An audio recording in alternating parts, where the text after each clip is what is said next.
Well, hello there, St. Luke's. Good to be back with you all for this midweek message. I'm sitting here on Wednesday afternoon, late afternoon, April 24th, and still reflecting on just what a wonderful week last week with my first time getting to experience Heritage.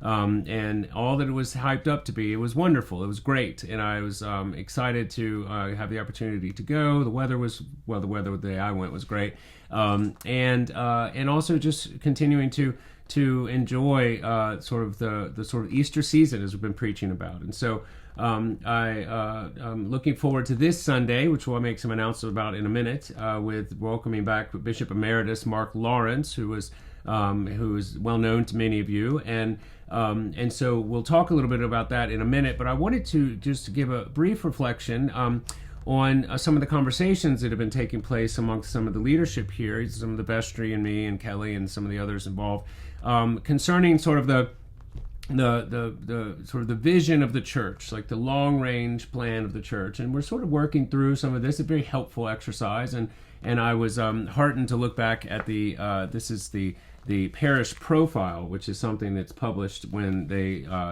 announce a rector search.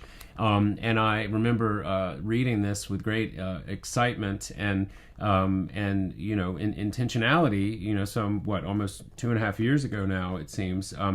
And this has all of the different ministries, the history, the sort of the surveys, the expectations, the current financial situation, the average number of people coming, the hopes for the future, and all the various things. And I was reminded then that what my reflection was at the time, which has only been confirmed, which was that this was a healthy, spirit-filled, lively church that had been faithfully shepherded for many years, and I knew that to be the case, and that it would be simply an honor to continue to walk faithfully, to feed the sheep, to equip the people for ministry, and to watch what the Lord does when He is glorified and His word is upheld and the faith once for all delivered to the saints is clearly and articulately proclaimed. And so I have been heartened over these. It's almost, I guess it'll be 2 years this August 1st, so we're not right at 2 years, but it'll be, I think that was my first official day here on the job. And in that time, it has been a great joy to continue to lay before you all sort of my life sort of ministry verse, for lack of a better word, which, as some of you know, is from 1 Peter 3, 15 and 16. He says, "In your hearts honor Christ the Lord as holy, always being prepared to make a defense to anyone who asks you for a reason for the hope that is in you, yet do it with gentleness and respect." And that's what I endeavor to help people through with the Rector's Forum. That's what I hope that the tone of our sermons, of our teaching and preaching is that is convicted and confident in the hope that we've been given, and yet gentle and respectful nevertheless, even and maybe particularly in times of acute disagreement and even conflict, which of course the opportunities for that lay all around us. And so anyway, we are going to be considering that more, and we have been developing have internal sort of leadership conversations about what that will look like going forward, what sort of the emphases are, what are the sort of initiatives that we want to highlight. We are talking with the children's minister and about sort of revamping or sort of readdressing our the way that we do with youth and families. We are involved in examining further adult discipleship opportunities, and so stay tuned about some of these things. But suffice it to say, I am committed, and then by extension, your church leadership, are committed to be doing the work of ministry, which is to equip you to, as our mission statement says, to know Christ and to make Him known. And so the more and better and more confidently you know Christ, or are known by Him and know Him, then you are more likely then to make Him known in your lives, in your lips, in your relationships, in your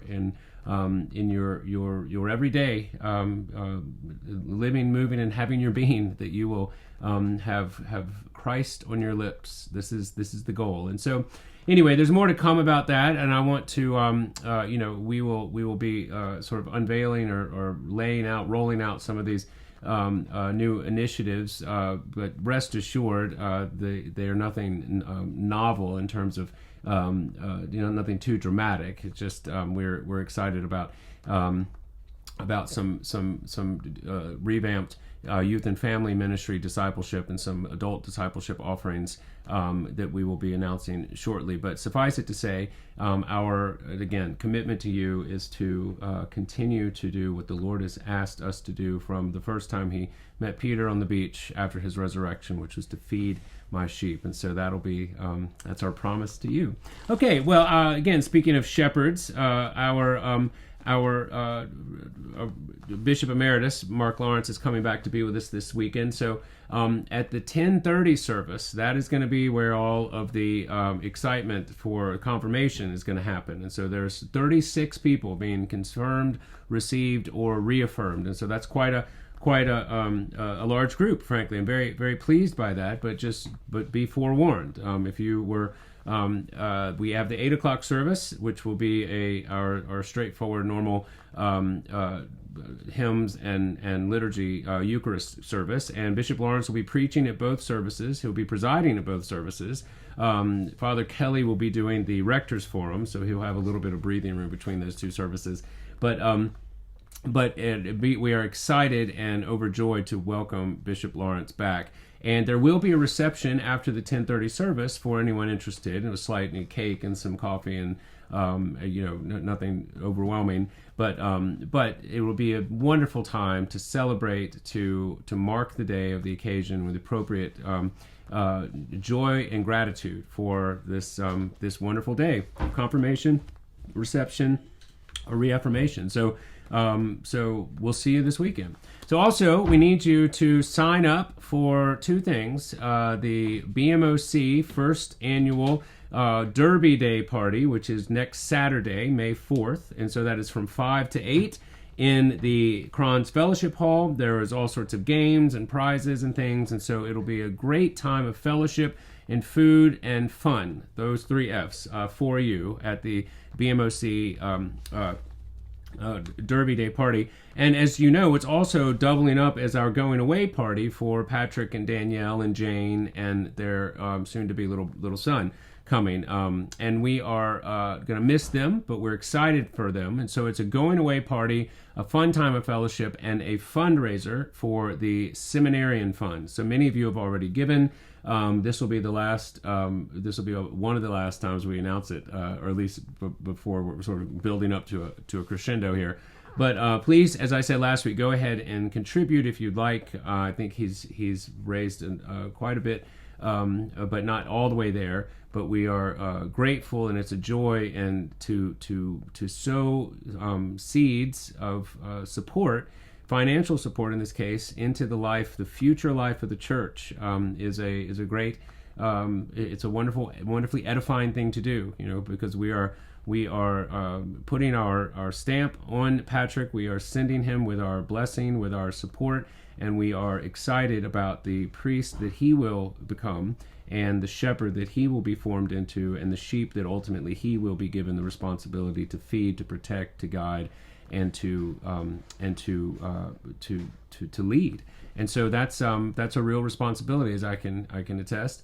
And I'm excited for him, and we're excited to bless him in this way. Also, there is another fundraiser for the St. Luke's Preschool. The Hog Heaven guys are going to be making spaghetti. So Thursday, May 9th, don't make any plans to cook food on your own and or go out to eat. Just come by the Fellowship Hall and pick up your $20 adult size or $10 children's size of spaghetti. And the best thing about it is you don't have to just pick it up. You could just hang around and dine in. And so we can have a spaghetti party on May 9th in the Fellowship Hall. So please sign up online. There's a QR code that's in the bulletin, and you can call the church office and make your orders now. I mean, I think spaghetti is a wonderful housewarming gift. You can bring it as a someone invites you over. You can freeze it, put a bow on it. I mean, there's all sorts of things you could do with spaghetti. So anyway, sky's the limit. But we would love to help you support the BMOC and the Derby Day party. We'd love to see you there. We'd love to help support the preschool, and above all, we are just grateful for the excitement, grateful for your participation, grateful for your prayers, for all of the things that have gone into this season of the life of our church. I am just deeply and profoundly humbled and grateful. The spirit of the place, the joy, the boisterous singing and worship, the response to the sermons, not just mine and Kelly's sermons, the feedback, all of the things are and again, even in particularly in perhaps times of disagreement and or differences of opinion, nevertheless the Spirit of Christ is pervaded, and the peace that passes all understanding is evident, and the joy of the Lord is all around. And so I'm excited and grateful for that, and looking forward to this Sunday to meet with you all again, to celebrate, to worship, to pray, to sing, and to, in this particular case, rejoice with those who are being confirmed, received, or reaffirmed into the Lord's body, His church here at St. Luke's. Okay, well, there's more to be said, and I, as I always say, I won't say it all now, but I'm tempted to. But nevertheless, I will see all you Sunday. Take care, and God bless.